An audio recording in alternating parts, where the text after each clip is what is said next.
Derrière chaque nouvelle se cache une explication. Aviser, mesurer, renseigner.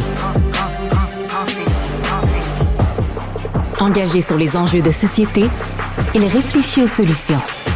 Alexandre Moranville-Ouellette. Bonjour et bienvenue à cet épisode à Cube. Alexandre de retour après une fin de semaine mouvementée. Je me suis absenté momentanément du dernier épisode parce que j'étais à Osheaga toute la fin de semaine. Ben oui, gros festival de musique ici à Montréal qui vient lancer un peu une espèce de succession de festivals qu'on va pouvoir voir. L'île Sonic qui va succéder, Lasso après ça, même chose sur l'île Sainte-Hélène et le parc Jean-Drapeau, qui est tellement un beau site. J'ai goût de le dire tout d'abord. Là, je pense que c'est un franc succès en fin de semaine à Osheaga. Pour y avoir participé, j'ai trouvé ça fantastique. L'organisation, la gestion de foule, la gestion de la chaleur aussi. Organiser un festival avec des dizaines de milliers de personnes quand il fait comme 42 degrés ressentis avec l'humidex, c'est un exploit en soi. Il y avait de l'eau pour tout le monde. Il y a eu une tragédie, on s'entend. Là. Il y a quelqu'un qui s'est noyé, un homme de 20 ans qui se serait retrouvé dans une piscine. On se comprend, je pense pas que ce soit de la faute directement à l'organisation, quoique l'enquête va le déterminer. À part cet accident-là qui est complètement malheureux, c'était vraiment fantastique la manière dont ça a été organisé pour de vrai. Et ça m'a réconcilié avec toutes sortes de choses à l'Osheaga. Premièrement, je le dis, le site est magnifique. Sur certaines scènes, là, vous pouvez voir Montréal au grand complet avec le soleil qui se couche, les gratte-ciels, le fleuve. C'est beau, là. Pas à peu près. Tout est illuminé, puis tu te sens comme, tu sais, sur une île spéciale, une île déserte, puis t'as la ville quand même à côté. Vraiment magnifique. Puis après ça, ben, les artistes. J'ai entendu des gens qui ont chialé en disant, ben, l'alignement cette année, c'est pas bon, c'est pas des artistes qu'on connaît. Au final, il y avait des gens, des groupes tellement intéressants. Et c'est la beauté, je pense, des festivals comme ça de musique, c'est de pouvoir se promener, de découvrir des genres qu'on connaît moins. Tu sais, vous allez à Lasso, vous savez que ça va être du country. Vous allez voir l'île Sonic qui s'en vient la semaine prochaine, vous savez que c'est de l'électro. Osheaga, c'est de tout. T'as autant des rappeurs qui vont te chanter que des fois, l'espèce de musique classique qui peut être jouée à certaines scènes, des DJ, amenez-en, des chanteurs, compositeurs, interprètes. C'était vraiment fantastique. Il fallait voir là, les scènes complètement pleines pour réaliser à quel point. Mais il y avait des gens, puis de tout âge. J'ai été au spectacle de Green Day. Je peux vous dire qu'il y avait des gens qui étaient pas mal plus vieux, puis qui s'amusaient, qui s'éclataient, puis qui sautaient partout. J'ai vu là, pour SZA, le dernier spectacle de la fin de semaine, des enfants. Pour de vrai, là, des jeunes filles de 10, 11, 12 ans à grandeur, il y en avait plein. J'imagine que c'est une chanson peut-être sur TikTok ou autre. Je connais pas l'artiste, qui vont rejoindre des jeunes. Mais bref, c'est un festival pour tout le monde, sérieusement, que j'ai vu. Puis ça a fait chaud au cœur. Ça a fait chaud au cœur aussi parce que Osheaga, ça a la réputation d'être un festival international, puis ça vient avec autre chose. Ça vient avec ben de l'anglais. Hein, on est à Montréal, puis c'est anglophone la plupart du temps. Les gens m'interpellaient, par exemple, m'empruntaient un briquet ou une cigarette là, que j'aurais pu traîner sur moi. J'en ai pas, je fume pas. Mais quand je me l'ai fait demander, c'était en anglais. Ben, je répondais en français, puis la plupart du temps, il y a des gens qui, après ça, me répondaient en français. Ils assumaient que j'étais anglophone parce que j'étais à Osheaga. Ça me dérange un tout petit peu. Je vous avoue, ça me dérange. En même temps, il y a des gens de partout dans le monde qui sont là. Je peux comprendre un peu. Je vais pas commencer à chigner là-dessus. Je vais pas commencer à couper les cheveux en quatre. Mais au contraire, je vais vous dire, j'ai été réconcilié avec Osheaga par les groupes de musique qui ont été là en fin de semaine. Ça faisait longtemps que je n'étais pas allé à un festival et que j'avais pas vu autant d'artistes parler en français au moins quelques mots pour dire bonjour à la foule. Ça, c'est niaiseux, là. Puis je le sais qu'on a de l'air, je trouve, au Québec, d'être des mendiants de notre langue dans ce temps-là. Tu sais, quelqu'un nous lance comme des miettes, quelqu'un nous lance des scènes de français, puis là, tout le monde dans la foule est comme « Wow! Oh, wow! » Ils nous ont dit bonjour. Mais savez-vous quoi? Ça fait du bien quand même. C'est une petite reconnaissance, là. C'est pas gros. Mais juste dire bonjour, bonsoir Montréal, ça va bien, content d'être ici. Parlant en anglais pour le reste, c'est pas grave. Au moins, il y a ce devoir-là qui est fait. Puis c'est apprécié.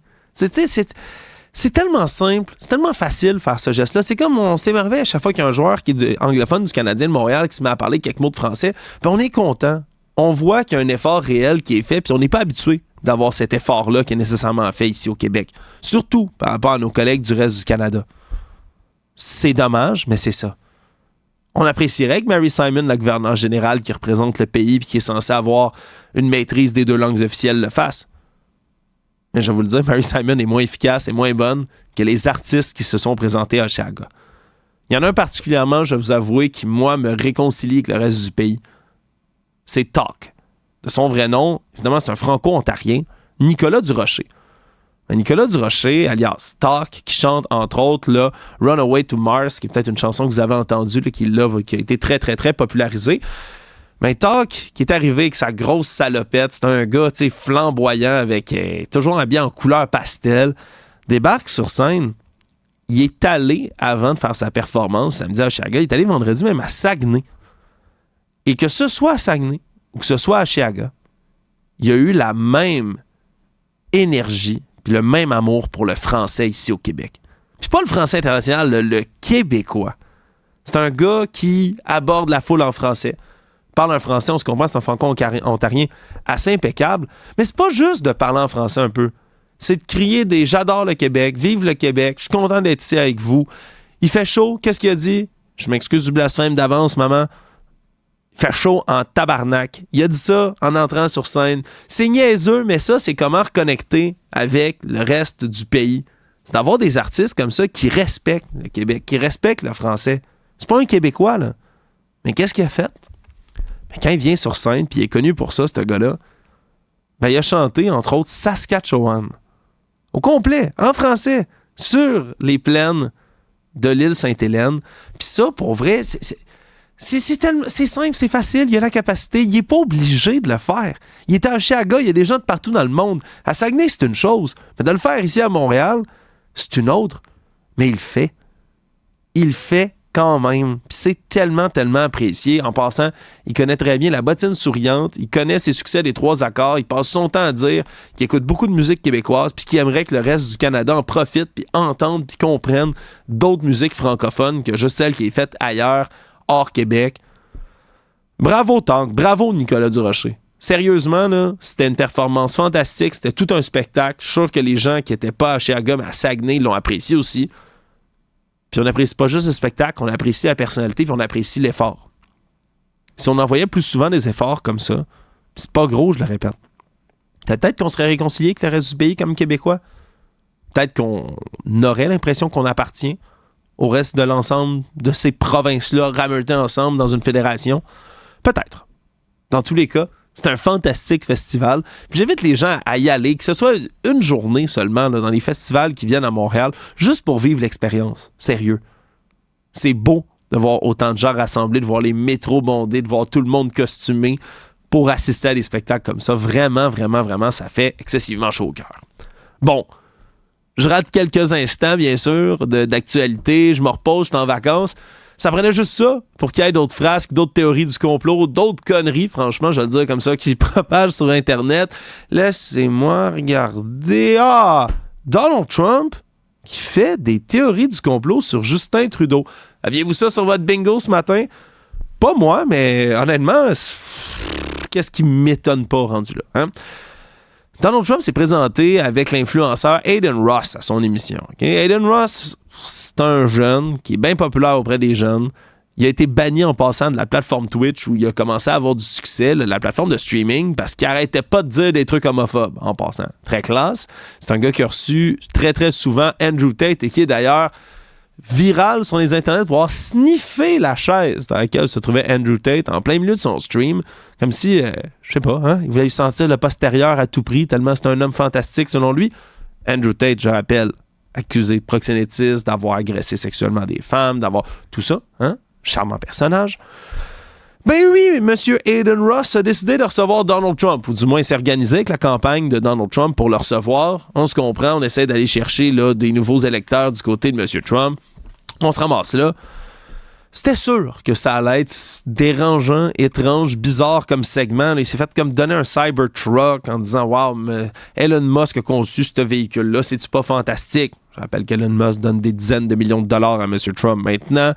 Il a rencontré un influenceur québécois, celui de le très populaire XQC, de son vrai nom Félix Lengel, qui était là aussi avec un chandail de Donald Trump.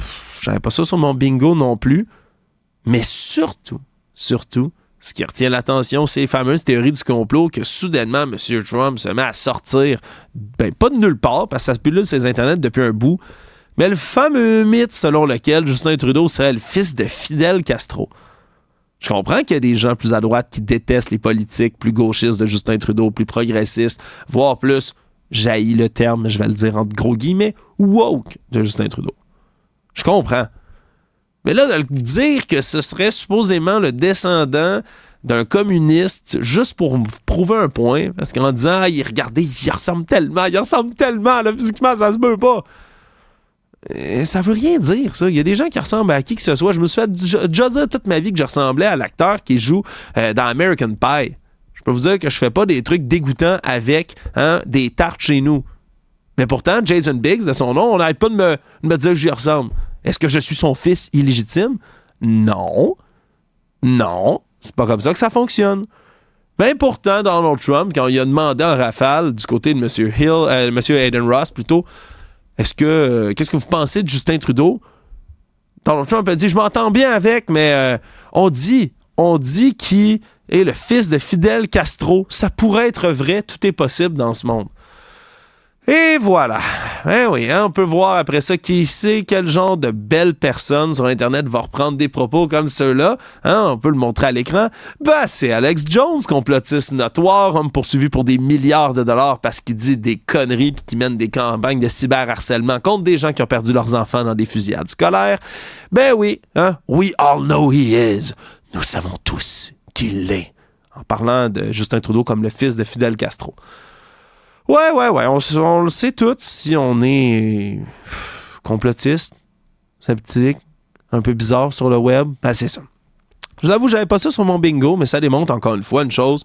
Donald Trump est tellement préoccupé d'aller chercher les électeurs sur Internet qu'il va être prêt à répéter n'importe quelle théorie du complot pour être capable d'aller chercher le plus de votes possible. C'est spécial, mais c'est la réalité dans laquelle on est en train de vivre. Il va en avoir d'autres, celle-là va en avoir d'autres, mais on dirait qu'à chaque fois que je mets le pied en vacances, il nous en sort une bonne. On va continuer à suivre ça. Bienvenue aujourd'hui à Cube.